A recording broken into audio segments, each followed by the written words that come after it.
Welcome to Business Infrastructure, the podcast about curing back office blues of fast-growing businesses. If you're a business owner or operator looking for practical tips and solutions to scaling your business in a sustainable manner, you're in the right place. Now here's your hostess, Alicia Butler-Pierre.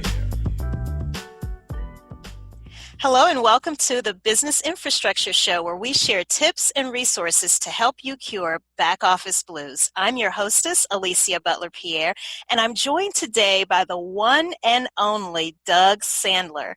Doug is an entrepreneur and industry leader. His book, Nice Guys Finish First, is a #1 ranked Amazon bestseller. As a podcast host of The Nice Guys, Doug has interviewed Gary Vaynerchuk, Ariana Huffington, and dozens of celebrities. He's a nationally recognized speaker, writer, and founder of Turnkey Podcast Company, which provides podcast production, editing, and launch services. His Nice Guys podcast, with nearly 1,000 episodes, has been downloaded 3.2 million times in more than 175 countries. Wow. Today, Doug is going to share with us the one thing we need to know about podcasting. And you're in for a treat because Doug is incredibly knowledgeable when it comes to podcasting. And I can personally attest to how great he is because he's my podcasting coach. So without any further ado, Doug, welcome to the show. How are you today? Alicia, I'm doing great. This is like the best thing ever. I get to watch one of my students, all of this stuff. You're probably like, your head's probably exploding thinking, I better not screw anything up. That's exactly what I'm thinking. There's no screwing up. After 1,000 episodes nearly, I keep reminding myself, geez, I hope I get better. Well, this is such an honor. And, before we get into, the nitty-gritty about podcasting and that one thing that you think we need to walk away with in terms of knowledge about podcasting, can we first start with you telling us a little bit more about your company Turnkey Podcast, excuse me. Yeah, well, sure. And thank you for having me on the show. I'm excited to be here, Alicia. And, the funny thing is about the podcast production business, Turnkey, I had never expected to even get into the business. I reinvented my career about 6 or 7 years ago with the idea that I was going to turn it into a professional speaking business. And I wrote a book and I started the podcast to promote the book and my speaking business and my online training. And ultimately what happened was I had so many people that came out to say, hey, can you help me build a show like your show? That I figured it would be much easier for me to make money from my pajamas sitting at my computer screen doing Zoom calls rather than traveling across the country for the same amount of money. So it made sense to me to make that transition from my speaking career to my podcast business, which has been great for the last several years.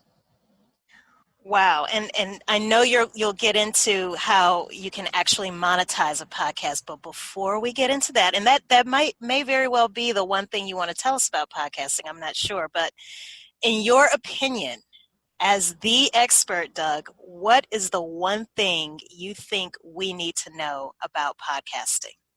I think people get into podcasting for one of 3 reasons. If my experience lends true here, I think they get into it either to build influence, to build a community, or to make money. And I think that before you even think about pulling the trigger on launching a show, you really have to come up with what is your goal? Is it to build community? Is it to build influence? Or is it to make money? Because I find that too many people look back a year after starting to, they've launched their show. They're now fully into production. They're really cranking on episodes and they're not making any money. And I say, well, I'm looking back at your guest list and I'm looking at your goals for your show. You say you want to make money, but you're only doing it to build influence because that's who you've aligned yourself with on your show. So understanding why you're getting into the podcasting space before you get started, now it doesn't mean you can't pivot once you're in it. But know that to be successful at any of those 3 things, community, influence, or money, you need to go at it with the approach and the strategy that's going to help you go down that path. And that's so true. I think a lot of times, even now, people are asking me just out and about, oh my gosh, how do you do that? They think that you have to have all of this really fancy equipment. And eventually, obviously the longer you do it, you do want to make those types of investments. But when I tell them, well, I use Zoom and I have a mic and I have a headset, and they're like, really, that's it?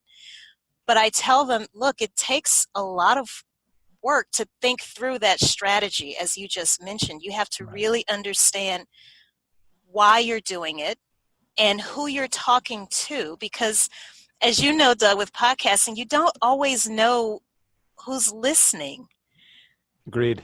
And the other thing is you sometimes don't even know what they want, what types of services. If you're selling products and services to your community and you come on board with the idea of this is what I'm going to provide to my community, oftentimes you're sadly mistaken that that's not the right thing. Like I was trying to put out to my community that I want to sell my speaking services and my book and my online training program, which were all around the worlds of customer service and sales.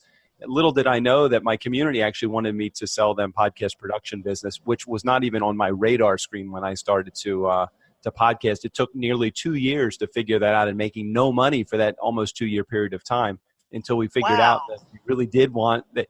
And many people give up long, and you know this from your experience in the podcasting spaces, many people will give up long before that point had they not seen any positive results from their show. Wow. How did you actually figure out exactly what your community wanted? Was it from having conversations with people as you were, I don't know, out networking or at different events, and they would come up to you and say, yeah. Well, people get into podcasting many times and they think, hey, this is great. It's going to give me the opportunity to kind of broadcast my message. And it's not really broadcast. It's really a multicast, let's call it, in and out. It should be information going out in terms of information you're providing to your community. But unless you're engaging through social media and through email campaigns and responding to them, and when you're meeting people that are in your community out in public, you've got to listen to what they want. They are telling you, they are screaming at you what they want. And for me to keep leaning into, I do keynote speeches, and not getting any response from that, really what it comes down to is, well, what do you want? What are you hoping to get from us? And we found out that it really was not about those things at all. It was totally about podcast production. And the discovery process was very telling for us. It really helped us understand that people get into it for influence, community, and making money. And when we started to figure that out and we turned this switch, from almost that minute that we turned the switch, we were making money. I mean, literally the day that we said, we're going to make money this way using our show, I can remember the day that I had a conversation with my partner and co-host of our show, The Nice Guys on Business, and we were talking and having this conversation. The minute we made that decision, that following month, we probably went from $0 to $20,000 and we haven't looked back since. Wow. Oh my gosh. So I'm sure there are people who may be listening, and I'm wondering this myself. If you're just starting out with podcasting, how do you know what to offer? Or is it just trial and error? You keep putting an offer out there until eventually you do start to hear feedback from people via social media, or, as you're out and about networking with different people? Well, you got to keep in mind as you're building your show and building your community, it is a lot of trial and error, but you have to be patient with it, and you have to be above and beyond everything else. You have to be consistent. We talked about this through coaching. If you're putting out a weekly podcast, put it out weekly. If your community is used to having you at Tuesday at 7 a.m. that podcast come out, they're waiting for it. And for you to think, well, I only have a couple of hundred downloads. Nobody's really listening. I don't have a lot of audience. That's BS. I mean, you could have a micro niche and you could specifically be a brain surgeon that has a podcast on brain surgery, and you're not going to get the same following or the same download count as a guy that's in general business that's getting thousands or tens of thousands of downloads. So it's not just about the download count. It's all about your community and what they're looking for and what they want. You have to it's two-way. You've got to make sure that you're listening to what they want. And in the beginning, it's patience, it's consistency, it's trial and error, it's asking a lot of questions. And that's really the most time-consuming part. It's not the recording of your episode or the editing or the distribution. It really is talking to your community, getting to know who they are, getting to know many of them, even a handful of them by first name. When you know a handful of your community by first name, I would tell you that you're on the successful path to finding out what your community wants. I like that. And that's actually a great segue into my next question for you. And if we could attempt to tie this into business infrastructure, and for those who are listening to this show for the first time, business infrastructure is a system for linking your people, processes, and tools to ensure growth in a profitable and sustainable way. You mentioned consistency, and anytime you set out to do anything with consistency, podcast or not, it is a challenge. It requires commitment, and commitment means you have to have great people, processes, and tools to help you. So, Doug, who are the types of people and processes and tools that you recommend in setting up and maintaining your podcast? Yeah, that's a really good question. I think what it comes down to really is what are you most comfortable with as a podcaster? What's the stuff that you want to retain on your own, and what's the stuff that you want to build a team around? For me, I really love building relationships and making sales. That was my strength. That was my zone of genius, let's call it. My partner, Strickland, his was all the back end. So if we liken this to a restaurant, I was the hostess forward. So I was the front of house manager, and he was the back of house manager. He was the executive chef in the podcast production business. So he was doing all the systems building, all the operations, doing all of the production. So you have to think about what systems that you want to put in place for your podcast. In the beginning, I would encourage you, do everything if you can on your own after you launch your show, because you want to see the stuff that you don't like. You want to see the stuff that you love.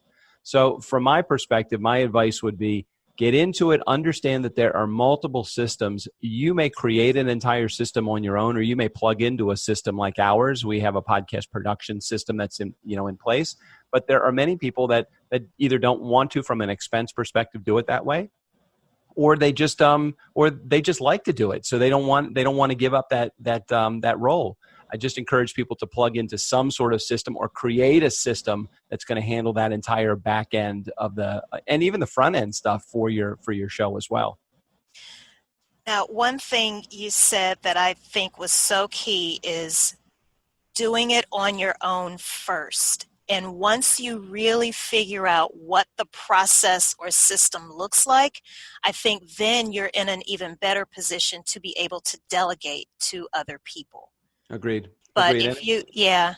And stay in your zone of genius. If you never wanted to get involved with the launch, if the launch was just not your thing and you didn't want to get involved, I would say don't stress out over it. Get help. Get either a professional production company or plug into a DIY program that has a system. Why reinvent the wheel on something that's been invented a million times already? Just plug into somebody that has already created that. Or do what you did, which was great. I mean, you created your own system. You created a lot of your own stuff. And then you said, I know I need some help because this is not the area of my strength. I think we started working either on the scheduling program or the recording platform. I don't remember exactly where we started, but it really was, you kind of got it as far as you could on your own before you said, I need to bring in a pro to help me, because I could spend the next several months figuring this out and spend much more money on that than the time in time invested than the few dollars that I'm going to spend on coaching to get through this part. Absolutely. And for those who are listening, for me, I used to be such an advocate of educating myself first by reading a book.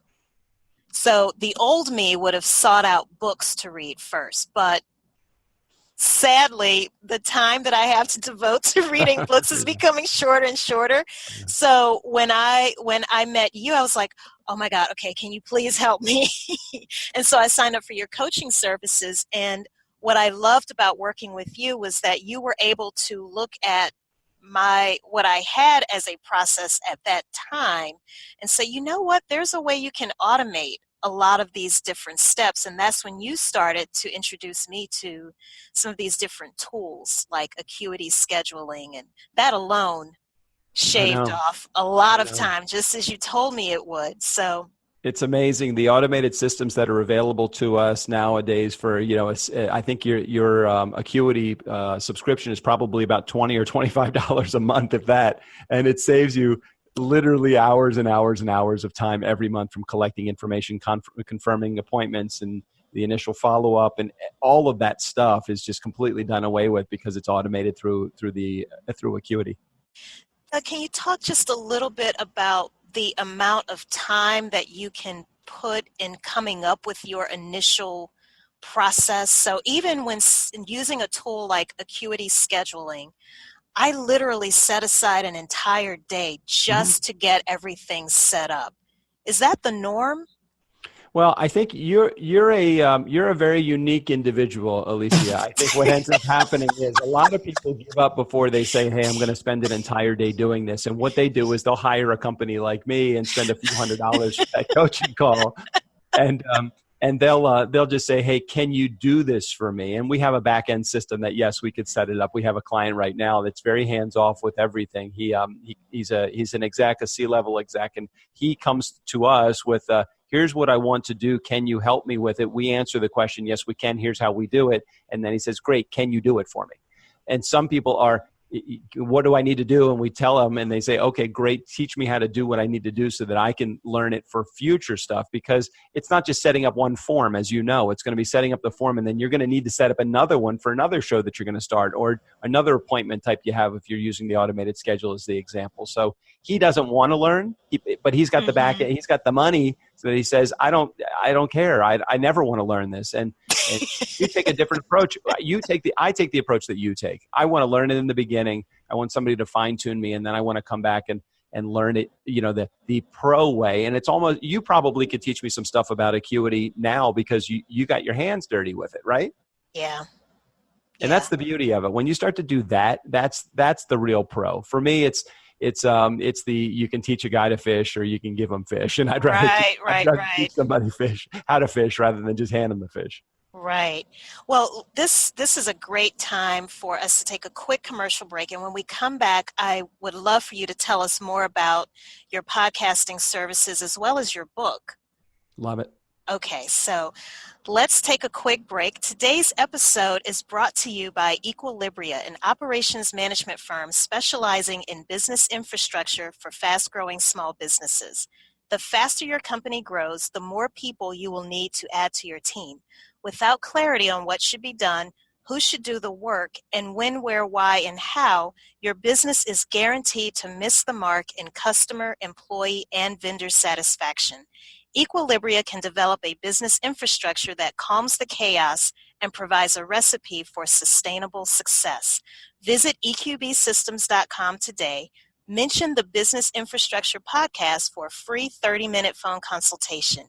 eqbsystems.com. And we are back with Doug Sandler. Doug, before that break, you were telling us that there's three primary things that people should consider when thinking about podcasting. And again, that is, is it to build influence, grow community, make money, or all of the above? Exactly. And you were recommending, there are different systems that you can create, and some people, depending on whether or not you have the time, more time than you do money, or more money than you do time, you can easily outsource the launch of your podcast as well as the ongoing maintenance. Can you share with us some resources that you recommend where we can learn more about podcasting? Sure. Well, I'll do a pitch for me to begin with. If you want to go to turnkeypodcast.com, there's a whole bunch of articles and blogs that we have either written ourselves or used with some partner companies that support us in the services that we provide. So you can just go to the blog page on our website. You can also take a deeper dive into the different approaches to why people get into podcasting. If you really take a deep dive into, let's say the money side of things, there's a number of ways that you can make money. And again, each one of these ways has a system that's involved, whether you do it through sponsorship and advertising on your show, affiliate relationships, donations, selling your services to your community, or using a strategy that I use that we've developed an entire system on. It's turning your guests into clients. So a number of these systems are in place, and those are through turnkeypodcast.com again. But the other stuff that is really cool is the stuff that's already templated out there for you. Things like a website through some of the simple hosting platforms like Simplecast, one of the hosts that's out there. There's an easy way to launch a podcast and have a Simplecast, the host, do a lot of the back end work. More systems through distribution through organizations like Apple Podcasts or Spotify or Google Play or Google Podcasts. There's so many different ways to distribute your podcast. So we're just taking the systems that are already out there, combining them all into one and saying, hey, here is a service that we offer through concept to launch to get your show off of the ground in phase 1, produce it in phase 2, and phase 3. Now that we have all this together, let's develop a strategy for really making this an effective use of your time and the tool within the new media space called podcasting. Well, couldn't have summarized it better myself. Oh, hope it didn't sound like too much of a commercial there. That was great. I just think the systems that are in place that exist right now are so good, and they're just getting better. It's not just a single host that's out there anymore. There's the granddaddy of all the hosts, and that company's called Libsyn. But there are many other hosts out there now. There's Podbean, and there's Blueberry, and there's Simplecast, as I said, and they all have their own little nuances and their own little things that attract people that are, Anchor.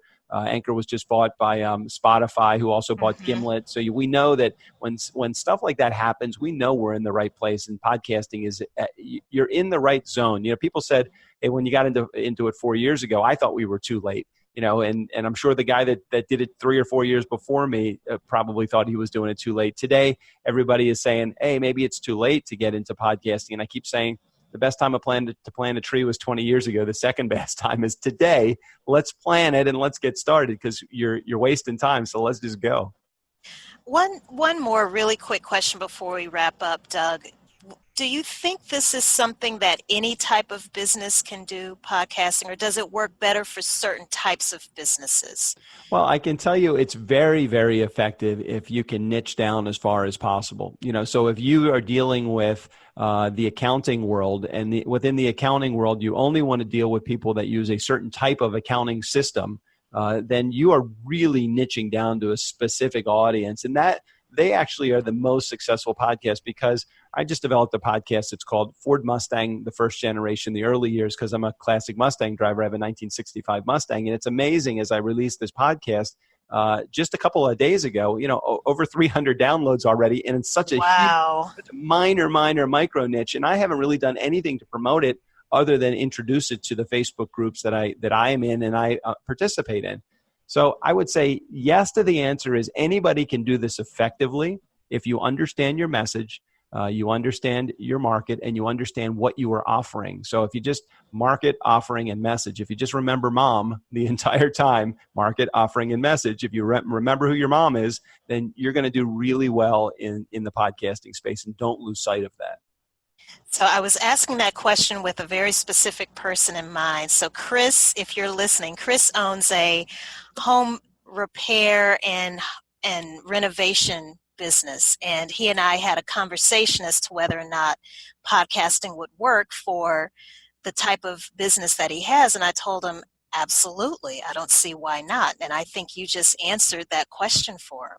Yeah, I think that the closer that if you can literally name who your ideal client is, man or woman, age, race, background, whatever it is that you think would be helpful for you, if you can speak to that person and you know where those people are, your podcast, again, if you have 10 listeners, but they're the right 10 listeners, it could be a gold mine for you. Because imagine just filling a room with, we look at it and we say, you only have 100 downloads for an episode, or whatever that number is. The Nice Guys on Business, general business show for entrepreneurs, gets thousands of downloads per episode. The problem is that it's too big. It's too wide an audience, too wide a net. I can't speak to one person specifically, except I know they're entrepreneurs. If I can get it down to this person, this is how old they are, this is where they eat, this is where they hang out. If I can get 10 or 20 of those people in my audience, then I know that if I could fill a room once a week with 10 to 50 people, that's great. They're voluntarily coming to me, so it's a great idea to start a podcast just from that perspective alone. That's awesome. Great advice. And it reminds me of, I think there's a book by Seth Godin called Tribe, where he talks about that very specifically. Instead of trying to reach the masses, if you can just talk to, even if it's, like you said, if it's just 10 people, that's 10 people who are highly engaged and highly likely to become customers or clients of yours, as opposed to talking to potentially 10,000 people who really, you may not ever convert them. It's like being the jack of all trades, master of none. It makes Yes. it makes it very challenging for you to figure out who your audience is. And for our nice guys, again, if we have 20 or 30 people routinely that contribute their comments to the show, which we do, that's great. But I would sooner take those 20 or 30 and just understand, okay, who are you? What are you? What do you want? And just work with those 20 or 30 because they're the ones that I'm engaged with. Those are the ones that are great. Right, absolutely. Well, unfortunately, we've come to a close. I know there's way more that I know it goes by so fast. I know there's so much more we could talk about, but what's the best way for people to get in touch with you, Doug, if they want to learn more about you and podcasting and potentially becoming a client of yours? Sure. Well, the number one reason that people reach out to us oftentimes is they're trying to figure out how to make money in podcasting. So we have a free gift. It's called 5 Ways to Make Money Podcasting. And if you're interested in that, just go to turnkeypodcast.com/gift. Another just real quick offer we're making to those that are listening to this that are thinking about podcasting but want to do it the DIY way. We have a DIY beta program that we're working on right now. And if you want to be part of the test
Thank you for listening to Business Infrastructure, the podcast about curing back office blues with Alicia Butler-Pierre.